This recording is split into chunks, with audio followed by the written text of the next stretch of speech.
मित्रों, मेरी हमेशा की तरह ये दरख्वास्त रहती है कि ताली तो बजती रहनी चाहिए।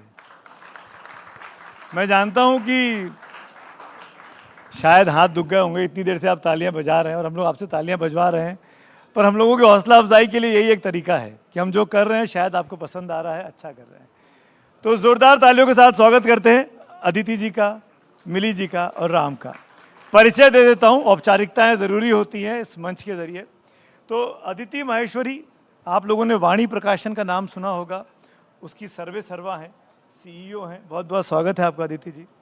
मिली है, मिली ऐश्वर्या, हिंदुस्तान का एक बहुत बड़ा पब्लिशिंग हाउस है पेंगुइन, उसमें आप पब्लिशर के तौर पर पेंगुइन रैंडम हाउस में काम कर रही हैं।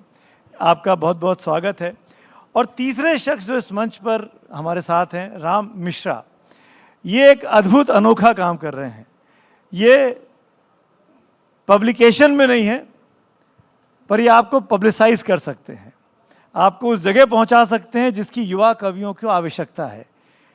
एक ऐप है डमरू, एम आई राइट, जिसके आप फाउंडर हैं, जो बहुत तेज़ी से युवा कवियों के बीच में, खासकर वो लोग जो परंपरागत जगहों से आ रहे हैं, जो टाउन बी टाउन सी से आ रहे हैं, उन लोगों के लिए बड़ा शानदार प्लेटफॉर्म डमरू ने क्रिएट किया है।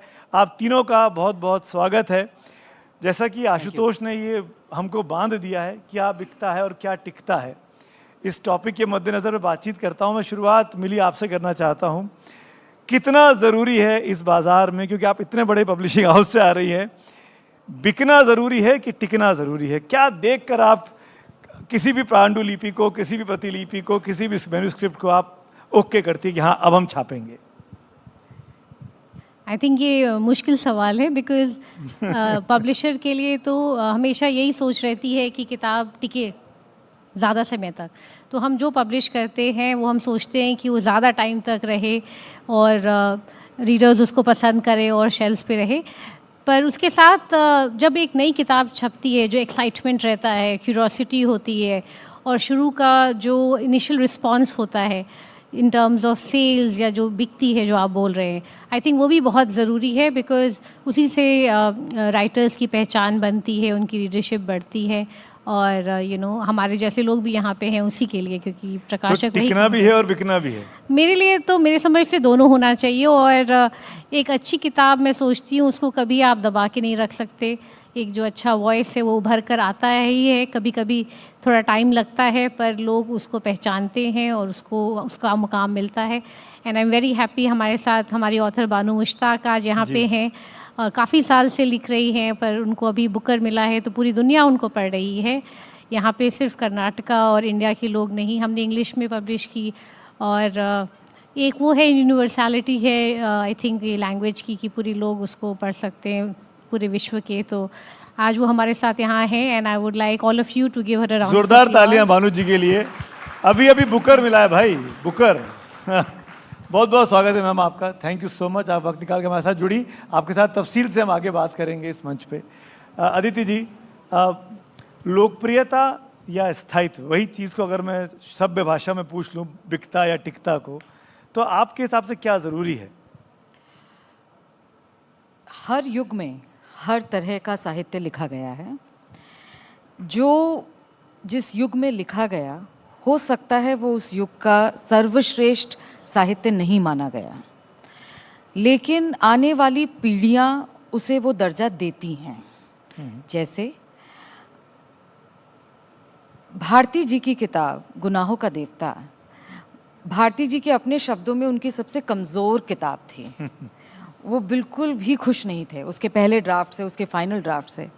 लेकिन आज वो किताब जिस कल्ट पे पहुंच गई, वो भारती जी शायद उसकी कल्पना भी नहीं कर सकते थे, उन्हें शायद उम्मीद भी नहीं होती। और अगर वो आज जीवित होते तो शायद निराश भी होते कि गुनाहों का देवता को इतना अच्छा क्यों माना जा रहा है, जबकि सूरज का सातवां घोड़ा, अंधा युग, सब कुछ है। तो कहने का तात्पर्य ये है कि क्या लिखा जा रहा है और क्या बिका जा रहा है और क्या टिका जा रहा है, वो सब कुछ युग के हिसाब से तय होता है। इसको तय करने की क्षमता मुझे नहीं लगता किसी भी संपादकीय विभाग की सर्वा क्षमता है इसमें। तो क्या मैं मान के चलूं अदिति जी की पाठकों की रुचि में बदलाव होता रहता है समय समय पर, और वैसे ही आपको? बिल्कुल। और उसके साथ एक संपादकीय विभाग की जिम्मेदारी ये है कि समाज और समय के हिसाब से जो प्रतिकूल अनुकूल दोनों ही बातों को सामने रख रहा हो, यानी विषमताओं के खिलाफ और जो सही बातें हैं उसके साथ जो चल रहा है साहित्य, उसके साथ हर संपादकीय विभाग को खड़ा होना चाहिए। और ये कई बार मुश्किल भी होता है, क्योंकि हो सकता है कि सैद्धांतिक तौर पे जो बातें अच्छी नज़र आ रही हों, ठीक नज़र आ रही हों, उनके खिलाफ पूरा समाज हो आज, लेकिन एक दूरदर्शिता होनी बहुत ज़रूरी है जिसमें आप ये तोल सकें कि कल क्या होने वाला है और मानवता के दायरे में ये बात सही बैठती है कि नहीं, तो उसके हिसाब से किताब का चयन होना चाहिए। प्रकाशन सिर्फ छापे खाने नहीं है, प्रकाशन कॉन्शियस कीपर्स भी हैं। ये भारतीय भाषाओं में संपादकों की जो पिछले 3 दशकों में एक क्वालिटी में गिरावट आई है, उसका बहुत बड़ा कारण ये भी है कि संपादन जैसी एक महत्वपूर्ण पद्धति को बहुत डिमिनिश कर दिया गया। उसकी कहीं फॉर्मल ट्रेनिंग भी नहीं हुई। There is absolutely no institution across the globe that can teach you to be an editor. They can teach you to be a copy editor, a proofreader. But editing का काम आपको जब तक mentors अच्छे नहीं मिलते हैं, तब तक आप अच्छे से नहीं सीख सकते हैं। तो वहाँ बहुत गिरावट आई और मुझे लगता है कि बड़ी ठीक बात पे आपने इस वक्त हिट किया है। और राम, मैं आता हूँ आपके पास, आई विल पक्का आपको पूरा टाइम दूंगा। इसी से एक कनेक्टेड बात निकल आई जो कि मिली जी से मैं पूछना चाह रहा हूँ। आजकल हमने देखा है कि कोई भी किताब छपती है, पब्लिश होती है, हम सोशल मीडिया पे उसका पोस्टर देखते हैं, बैनर देखते हैं, सोशल मीडिया कैंपेन देखते हैं, और एक दिन के बाद वो बेस्ट सेलर हो जाती है, 4 दिन के बाद बेस्ट सेलर हो जाती है। तो ऐसे कितने बेस्ट सेलर हैं जो वाकई में क्लासिक्स होते हैं, जो गुनाहों का देवता बन जाते हैं? आई थिंक इंडिया में तो अभी भी 10,000 कॉपीज़ अगर बिकती है तो हम उसको बेस्ट सेलर कह सकते हैं, और हम उस पर नेशनल बेस्ट सेलर टैग भी लगाते हैं। तो पेंगुइन में 250 बुक्स, 250 किताब एक साल में नई किताबें करती हूँ। उसमें एटलीस्ट आई थिंक 50 या उससे ज़्यादा हम कोशिश करते हैं कि बेस्ट सेलर हो या लोग पसंद करें और लोग पढ़ें। पर उसमें आजकल थोड़ा मुझे लगता है कि ऑनलाइन मीडियम एंड प्लेटफॉर्म्स का भी हाथ है, क्योंकि अगर आप एक किसी कैटेगरी में भी नंबर 1 आप हो जाते हैं तो वो बेस्ट सेलर का टैग आ जाता है ऑनलाइन प्लेटफॉर्म्स में। तो इसका ये मतलब नहीं होता है कि आपने 10,000 कॉपीज़ बेच ली, आई थिंक वो कैटेगरी का नंबर 1 हो जाता है। तो वो एक दूसरा नज़रिया है देखने का। पर मैं तो समझती हूँ कि कम से कम 10,000 कॉपीज़ होनी चाहिए, तभी उसको बेस्ट सेलर माना जाना चाहिए। तो मतलब जो और टिके थोड़े समय तक टिके। एक और आई थिंक एक आस्पेक्ट उसका ये भी है, और ये ग्लोबली भी होता है और हम इंडिया में भी करते हैं, कि आजकल हम किताबों को प्री ऑर्डर में डाल देते हैं। तो अगर लेट्स से रिलीज़ है अगर उसकी 1 जुलाई, तो वो प्री ऑर्डर पे चली जाती है कभी कभी 2 महीने 3 महीने पहले। तो फॉर एग्जांपल हम अरुंधति रॉय का मेमोइर्स पब्लिश कर रहे हैं सितंबर में, 1 सितंबर, तो उसका जो प्री ऑर्डर है वो ऑलरेडी ऑन है। तो अगर प्री ऑर्डर कभी कभी क्या होता है कि 10,000 कॉपीज़ रिलीज़ के पहले भी बिक जाती है। तो आई थिंक वैसे भी केसेस होते हैं कि जहाँ पे नेचुरल इंक्विजिटिवनेस है और डिमांड है, और लोग पहले ही अपनी कॉपीज़ बुक करते हैं और प्रकाशन के पहले ही किताब बेस्ट सेलर बन जाती है। तो ऐसा भी होता है। तो मतलब जो बेस्ट सेलर है वो क्लासिक हो, ये ज़रूरी नहीं है। नहीं, पर ऐसे हाँ, पर आई थिंक हम लोग, क्योंकि पेंगुइन के पास हमारे पास बहुत डीप बैकलिस्ट है, हमारे पास 3,000 से ज़्यादा एक्टिव टाइटल्स हैं जो हम अभी भी पब्लिश करते हैं, री इशू करते हैं, रीप्रिंट करते हैं हमेशा। तो मुझे लगता है कि अच्छी किताब है वो बिकती भी रहती है काफ़ी सारी। और मैं देख रही थी इनफैक्ट हमारे पास 3 इयर्स में तो काफ़ी सारे राइटर्स, चाहे वो बिपिन चंद्रा की किताब है हिस्ट्री की, या मार्केस की किताब है, वो अभी भी लोग पसंद करते हैं, अभी भी काफ़ी पढ़ते हैं। वही तो क्लासिक है। Ram, coming to you now. And Ram के बारे में जैसे मैंने शुरू में कहा, राम मिश्रा डमरू नाम का एक ऐप है, आप अपने फ़ोन पे जाके उसको डाउनलोड भी कर सकते हैं। और अगर आप म्यूज़िक से लिखने वाले हैं, गाने वाले हैं, बनाने वाले हैं, क्रिएट करने वाले हैं, तो मेरे ख्याल से राम अपने प्लेटफॉर्म के बारे में ज़्यादा बेहतरी से बता पाएंगे। हो सकता है कि मुझसे कुछ चीज़ें छूट जाएं, लेकिन मैं ये जानना चाह रहा हूँ कि क्यों आवश्यकता है डमरू की आज की तारीख में? क्यों डमरू बदलाव समाज में ला सकता है? जी सुमित जी, थैंक यू। सबसे पहले तो मैं NDTV क्रिएटर्स मंच का और NDTV और यहाँ सभी श्रोताओं का हृदय से आभार व्यक्त करता हूँ मुझे यहाँ बुलाने के लिए। मैं यहाँ देख सकता हूँ, मैं शब्दों का धनी तो नहीं हूँ इन सबके जैसा, लेकिन हाँ, मैं म्यूज़िक बिज़नेस से बिलोंग करता हूँ और मुझे ऐसा लगा कि कहीं ना कहीं एक बहुत बड़ा गैप है म्यूज़िक क्रिएटर्स के लिए हमारे देश में, जो गाना अच्छा लिख भी लेते हैं, अच्छी कंपोजिशन कर भी लेते हैं, लेकिन उनकी रीच नहीं उनको मिल पाती है जो डिज़र्व करते हैं। जिस तरीके से यार आज हर कोई गाना बनाता है तो यही सोचता है कि यार मैं इससे पैसा कैसे कमाऊं, तो वो उनकी डिस्कवरी कैसे बढ़ाई जा सके, उसके लिए हमने डमरू ऐप का स्टार्ट किया, डमरू ऐप स्टार्ट किया, which is available on play store and app store, and आप लोग सभी डाउनलोड भी कर सकते हैं। अब जहाँ तक ये है कि आपने अगर अच्छा एक गाना बनाया है और आपको एक प्लेटफॉर्म चाहिए कि वहाँ से आपका म्यूज़िक सारे देश विदेश के हर श्रोताओं तक पहुँचे, लिसनर्स तक पहुँचे, चाहे आप कहीं भी बैठे हों, किसी भी भाषा में गाना गाते हो, चाहे किसी भी भाषा में आप लिखते हो, आप उसको डमरू पे पब्लिश कर सकते हैं। सिंपली आप जाके वहाँ पे ऐप के माध्यम से there is a creator studio. एक काउंटर क्वेश्चन मैं पूछना चाह रहा हूँ जी। मैंने कुछ बनाया, मैं गाड़ी चला रहा हूँ, मैंने गाना गाया, गुनगुनाया, और मैं आपको क्यों दूँ, मुझे क्या फ़ायदा? मैं किसी और प्लेटफॉर्म को दे सकता हूँ, और भी बड़े बड़े प्लेटफॉर्म्स हैं, मैं नाम लेना नहीं चाहता हूँ जी। वहाँ पे रीच भी ज़्यादा है, मेरे पास दोस्त भी हैं, उन दोस्तों के भी दोस्त हैं जो और दूर तक पहुँचा सकते हैं, तो why should I come to Damru? जी, तो इसका सबसे सही जवाब मैं आपको यही दूंगा सर, कि अगर आप, जैसे ये टॉपिक है क्या बिकता है और क्या टिकता है, जब तक आप बिकना शुरू नहीं होते हैं और जब तक आपके गाने लोगों तक पहुंचते नहीं हैं, तब तक बाकी सारे प्लेटफॉर्म पे आप कितनी भी ताकत लगा लेंगे, आपको डिस्कवरी का बड़ा चैलेंज रहेगा, डिस्कवरी नहीं मिलेगी। इसलिए अगर आप डमरू पे आते हैं तो डमरू पूरी जोर लगाता है, पूरी ताकत लगाता है मार्केटिंग के माध्यम से, इंडस्ट्री नेटवर्क के माध्यम से, ताकि आपको पूरी पब्लिसिटी मिल सके। तो एक तो ये है। दूसरा, अगर आप चाहते हैं कि आपके गाने सारे प्लेटफॉर्म पे जाए, यूट्यूब पब्लिक प्लेटफॉर्म है, सोशल मीडिया प्लेटफॉर्म है, आप अपने गाने अपलोड तो कर देते हैं, लेकिन आप स्पॉटिफाई पे, सावन पे, गाना पे, आपने नाम नहीं लिया लेकिन मैं नाम लेता हूँ। हाँ, मैंने आपके सम्मान में नहीं लिया था। हाँ, नहीं, बट कोई बात नहीं है, because competition is always better and competition makes you better also. हाँ, इट मेक्स यू बेटर। और अगर आपको उस प्लेटफॉर्म पे भी जाना है, उन सारे प्लेटफॉर्म पे भी जाना है, तो उसका माध्यम भी एकमात्र डमरू है। आप किसी के ऊपर आपको आश्रित होने की ज़रूरत नहीं है। आप डमरू डायरेक्ट हमारे वेबसाइट पे जा सकते हैं, damro.co, damru.co। वहाँ से आप अपना प्रोफाइल क्रिएट करके आप दुनिया के सारे प्लेटफॉर्म पे अपना गाना डिस्ट्रीब्यूट कर सकते हैं। हम रॉयल्टी कलेक्शन करेंगे हर जगह से और आपको डायरेक्ट पे करेंगे। हर चीज़ का यहाँ पे सोल्यूशन है सुमित जी।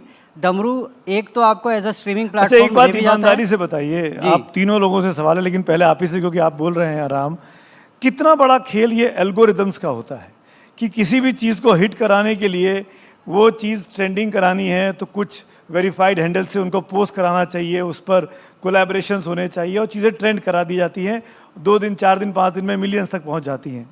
इसका कितना बड़ा रोल है? देखिए, एल्गोरिदम ठीक है, टेक्नोलॉजी जो है वो it's playing a very important role in discovery of everything, not just music. ठीक है, आप D2C प्लेटफॉर्म पे भी जाएं, कहीं भी। लेकिन मेरा ये मानना है कि आपको वायरल करने के लिए गाना नहीं लिखना है, वायरल करने के लिए एल्गोरिदम की सोच के हिसाब से आपको गाने नहीं बनाने, धुन नहीं तैयार करने हैं।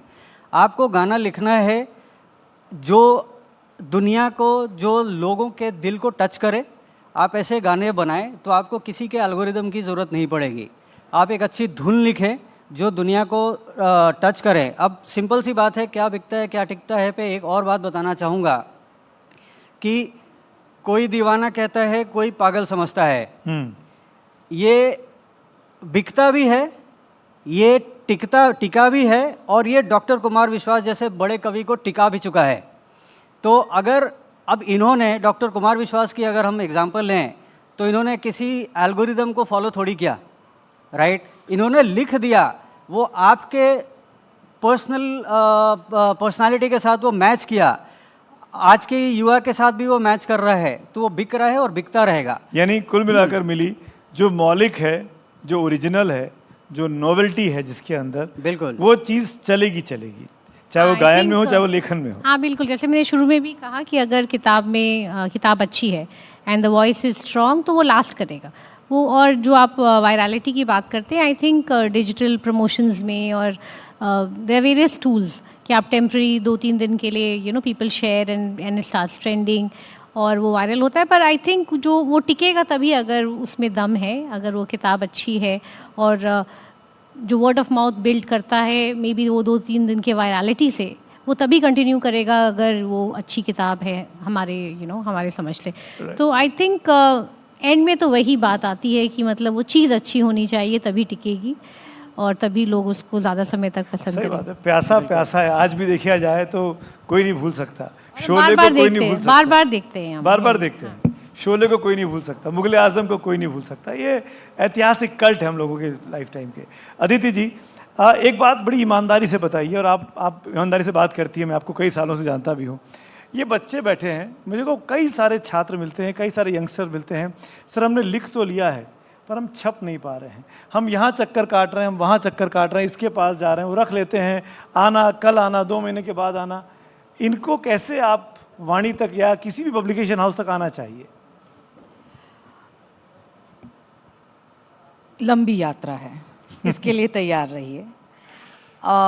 देखिए क्या है कि हम सब गुनगुनाते हैं, हम सब कभी कभी ऐसे कमरों में बैठ के गुनगुनाते हैं जहाँ अपनी आवाज़ एको होती है और बड़ी अच्छी लगती है, लेकिन क्या इस गुनगुनाने के बेसिस पे हम उन उस्तादों के साथ मंच पर बैठ के गायन प्रस्तुति दे सकते हैं जिनका रियाज इतना पुराना है और जिनकी मेहनत, उनके गुरुओं की आशीर्वाद सब कुछ उनके साथ चल रहा है? तो रियाज बहुत ज़रूरी है, डिसिप्लिन बहुत ज़रूरी है। और आज लिखा है फेसबुक पर, देखिए डिसलाइक का बटन नहीं है, लेट्स एक्सेप्ट इट। और सोशल मीडिया पर सिर्फ रीट्वीट्स हैं, डिनाउंसमेंट नहीं है। तो आप अगर उसे अपनी ख्याति समझ रहे हैं तो थोड़ा सा आप डिल्यूजन में हैं, ग्लास पैलेस में हैं। हम लोग बहुत पढ़ते हैं, संपादकीय विभाग में हर प्रकाशन के 12,500 टाइटल्स की बैकलिस्ट है वाणी ग्रुप की, जो कि लगभग 10,500 से 10,000 किताबें हमेशा प्रिंट में रहती हैं। आप सोचिए कि उस श्रेणी में जुड़ना, उन बड़े उस्तादों, उन बड़ी कलमों के साथ जुड़ना, कुछ तो आपकी मेहनत डिमांड करेगा। आप लिखें, लिटरेरी एजेंट्स का बहुत बड़ा योगदान है। मैं एडवोकेट करती हूँ कि लिटरेरी एजेंट्स को साथ में लीजिए, और अगर एक लिटरेरी एजेंट आपकी लेखनी में विश्वास रखता है, एक संपादक आपकी लेखनी में विश्वास रखता है, तो प्रकाशक तो भाई एक कमर्शियल एजेंसी भी तो है। कल्चरल कस्टोडियंस होने के अलावा the bills have to be paid for everybody, and ये जीवन का परम सत्य है।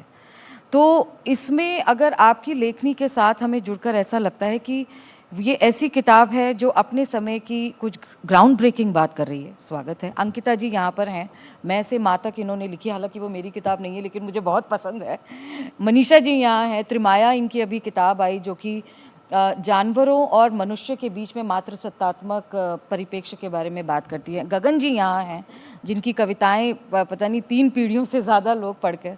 तो आप ये देखिए कि ये कलम जो आज हमारे सामने स्तंभ के रूप में खड़ी हैं, वो इसलिए खड़े हैं क्योंकि उन्होंने अपनी मशक्क़त, अपनी घिसाई, अपने साथ मेहनत और आलोचना को बहुत खूबसूरत तरीके से उन्होंने अपनाया भी है। ऐसा नहीं है कि उनकी पहली किताब आई तो ब्लॉकबस्टर हो गई, उनकी कविता की कभी आलोचना ही नहीं, ऐसा नहीं है। तो आलोचना को साथ में लेना सीखें, रिजेक्शंस को अपनाना सीखें, don't make it a ego war. क्योंकि आपके प्लेटफॉर्म से सुमित जी मैं ये कहना चाहती हूँ कि पब्लिशर्स, एडिटर्स बहुत ट्रोल होते हैं सोशल मीडिया पे, we get victimized a lot, please stop doing it. ये आप हमको बता रही हैं? नहीं, we are in the same boat. It आपसे पर्सनल किसी का कुछ भी प्रॉब्लम नहीं है, आप अच्छा लिखिए, हम आपके साथ हैं, जी जोर से आपके साथ हैं। एडवांसेस पे साइनिंग होती है और बड़े साइनिंग होती हैं अब, क्योंकि the commercial stakes have increased a lot, let's accept it. तो यहाँ पर डमरू ऐप साथ में है, हम और भी ऐप्स के साथ काम करते हैं जहाँ पे ऑडियो बुक्स रिलीज़ हो रही हैं, साथ में ई बुक्स हो रही हैं। तो ये सारा पोर्टफोलियो आपके लिए खड़ा हो सकता है, लेकिन थोड़ी मेहनत करने की मेहनत करनी पड़ेगी, असफलताओं से घबराना नहीं है, सफलता के लिए सब्र तो करना पड़ेगा। एक आखिरी कमेंट आप तीनों से जानना चाहूँगा, हमारी ये पहल, एनडीटीवी इंडिया की ये पहल क्रिएटर्स मंच, इसके बारे में मिली जी कैसा लगा ये कोशिश? I am quite pleased and surprised. मैं सुबह आपकी शुरुआत इतनी अच्छी हुई और इतने यंग लोग हैं, हर एज ग्रुप के लोग हैं, from all walks of life. So I think it's a great initiative और हर तरह के क्रिएटिव फॉर्म को आई थिंक आप लोग प्लेटफॉर्म दे रहे हैं, चाहे वो बुक्स है या पोइट्री है, गायन है। So I think it's a great initiative, and for all the young people here, I think they should absorb as much as they can, because they have a lot of interesting people I think to hear through the day. So I think you've curated it very well. Congratulations to you all, and Thank you thank so you very much. much for having me here. Your words means to us. Ram, मेरे हिसाब से मेरे लिए तो ये बहुत ही अच्छी बात है कि एक तरफ जो डिस्कवरी और चैलेंजेस जो फेस कर रहे हैं आज के क्रिएटर्स, उनके लिए एनडीटीवी क्रिएटर्स मंच एक बहुत ही लाभदायक प्लेटफॉर्म साबित होगा। और इसके माध्यम से आई थिंक जितने भी लिखने वाले जो पोइट्स भी आएंगे, क्योंकि संगीत की शुरुआत तो यहीं से होती है सर, एक अच्छी लिखावट से ही संगीत बनता है। और अगर क्रिएटर्स मंच पे अगर ऐसे लोग आना शुरू करें तो उनकी डिस्कवरी काफ़ी आसान हो सकती है। ये मेरे हिसाब से काफ़ी अच्छा अपॉर्चुनिटी है। हम पूरी पूरे कोशिश creators करेंगे के लिए। कि साथ मिल जाए कदम। बिल्कुल बिल्कुल। अदिति जी, एक आपकी टिप्पणी। देखिए, आपके पास प्रियदर्शन जी हैं, आपके पास पूनम अरोड़ा जी हैं, और अब आपके पास राहुल कंवल जी भी हैं, आपके पास सुमित जी हैं। तो ये क्रिएटर्स मंच थोड़ा देर से आया, मुझे लगता है बहुत पहले आ जाना चाहिए था, क्योंकि एनडीटीवी को हमने हमेशा एक मॉडरेट मंच के रूप में जाना है। हमने जाना है कि एनडीटीवी अगर कुछ कह रहा है तो जिम्मेदारी से कह रहा है। तो स्वागत है, और अगली बार ये ऑडिटोरियम 4 गुना बड़ा हो, ऐसी हमारी आपको शुभकामनाएं हैं। कविता के लिए एक गंभीर मंच बनाना नेशनल लेवल पे बहुत मुश्किल है, आपने ये कर दिखाया। बहुत धन्यवाद। बहुत बहुत बहुत धन्यवाद, शुक्रिया आप तीनों का समय निकालने के लिए, हमारी हौसला अफजाई के लिए। उम्मीद करता हूँ कि आप लोग अपने अपने तमाम क्षेत्रों में ऐसे ही परचम लहराते रहें और युवाओं को, टैलेंट को मौका देते रहें। Thank you so much for being with us. जोरदार तालियां मित्रों हमारे तीनों मेहमानों के लिए। Thank you so much.